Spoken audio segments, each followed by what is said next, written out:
Hello, thanks for tuning in to the Hoosier Myths and Legends podcast. I'm Rebecca Wilhelm. I'm Mary Quigley. And I'm Hope Wilhelm. Join us as we dive into the spookier side of the Hoosier state. So what comes to your mind when you think of Indiana? Do you think of corn? Do you think of basketball? Do you think of the Indianapolis 500? Maybe you think of famous celebrities who were born in Indiana, like John Mellencamp or Michael Jackson. But as the saying goes, there was more than corn in Indiana. 92 counties make up the Hoosier state. In this podcast, we are going to discuss some Indiana folklore from each of these counties. If you are into tall tales, ghosts, or spooky legends, then this is a podcast you are not going to want to miss. In this episode, we're going to discuss some popular Christmas superstitions. Many people follow Christmas superstitions without giving much thought to the reasons behind them. They may not even realize that they are following folklore. Christmas time is a time that we do not typically associate with ghost stories or legends. This is usually reserved for Halloween. However, this was not always the case. In the 19th century, it was popular to sit around a fire on Christmas Eve and tell these kinds of stories. It's no wonder that the most popular Christmas story is a ghost story that is also steeped in superstition. Since 1843, Charles Dickens' A Christmas Carol has spooked readers with the tale of a man who is haunted by ghosts on Christmas Eve. So sit back and relax around the old Yule log. Just make sure the log has been found rather than bought, lest you may have bad luck in the coming year. Join us as we discuss some popular folklore surrounding Christmas.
So we'll go ahead and start off by talking about the superstitions about decorations.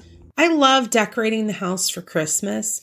I always leave our decorations up until after the Epiphany, or some people refer to it as Old Christmas. The legend is that if you take down your Christmas decorations before then, it is bad luck in the new year. Well, you can't leave them up after Candlemas, which is February 2nd either, or that also brings bad luck to your home. Also goblins. Nobody has time for that. No one has time for that. Literally no one has time for that. There is a legend about the Christmas tree. This is one we break every year. You apparently are not supposed to bring it into your house and decorate it until Christmas Eve. Yeah, we have always put one up on Thanksgiving weekend. Putting it up before Christmas Eve apparently can bring you bad luck. Well, there you go. That explains everything, Mom.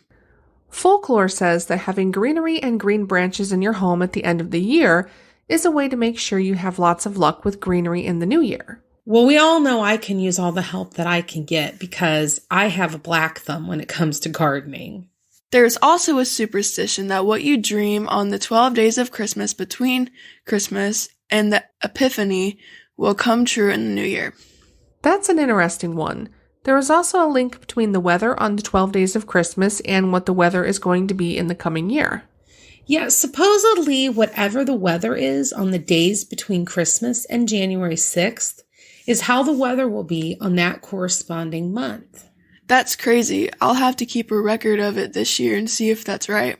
So I always wondered why holly is such a popular Christmas decoration. I've always heard that it represents eternal life. I've always heard that too, that it represents Jesus. Well, according to the Scribble website, in an article called 10 Christmas Superstitions and Traditions, holly was used in the old days to protect against witches and lightning, so people started bringing it into their homes during the holiday season for that purpose. I love that article. It also said that if the holly was smooth, the wife would be the master, while if the holly is prickly, the husband will be. Girl, I'll be bringing in both just to stay on the safe side. The Scrabble website also mentioned that it is considered lucky to eat minced meat pies on Christmas Day. I have never in my life eaten one. What are they? According to Google, it's a sweet pie that is made of dried fruits and spices that used to be made also with meat, but they are not usually made that way today. Interesting. I've also never eaten one. Well, if you try one, just make sure that you do not use a knife or a fork on it. Doing this, as legend tells, will cut your luck in two. So you're only supposed to apparently use your hands and teeth to eat this. Thankfully, they look small in pictures. We will be back with our next Christmas superstition after this short break.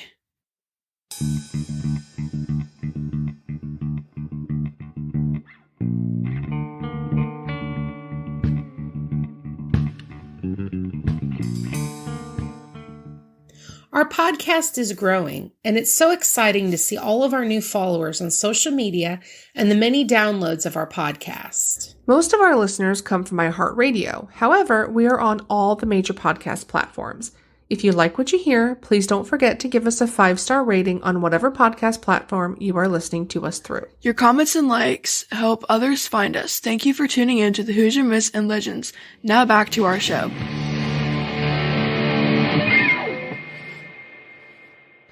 Something else I've heard is about the Christmas candles staying lit on Christmas. Yes, folklore tells that you cannot ever blow out the Christmas candles. They have to burn themselves out or it is bad luck. Here is one that could be awkward. It's considered bad luck to refuse a kiss under the mistletoe.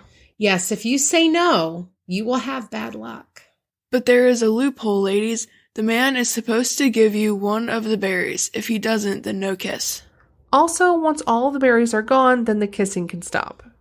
Well, you can't take the mistletoe out of the house, though. Yes, I guess it would fall under the not removing greenery from your house until after the new year.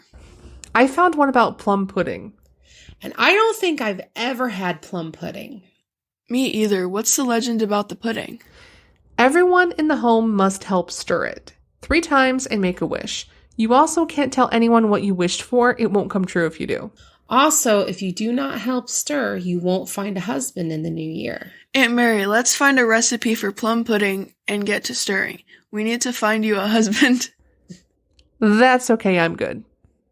This is one I have not seen in a long time. But if carolers happen to stop by your house this Christmas, do not send them away empty-handed. You are supposed to send them off with a little food or money, or the rest of the year will be bad luck.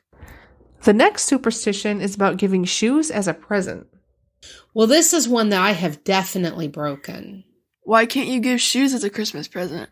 Apparently, giving the gift of shoes is bad luck because the wearer will walk out of your life. Last superstition is about the first one to open your door on Christmas Day. They need to shout something like, "Welcome, Father Christmas." Doing this is supposed to get rid of any bad spirits. Have you ever heard of some of these Christmas superstitions? Are there some we missed?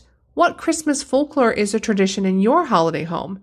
We would love to hear about it. Please send us an email to HoosierMythsAndLegends@gmail.com. We may use it in a later episode. In the email, let us know if you wish to remain anonymous.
see our source material, please visit our website, HoosierMythsAndLegends.com.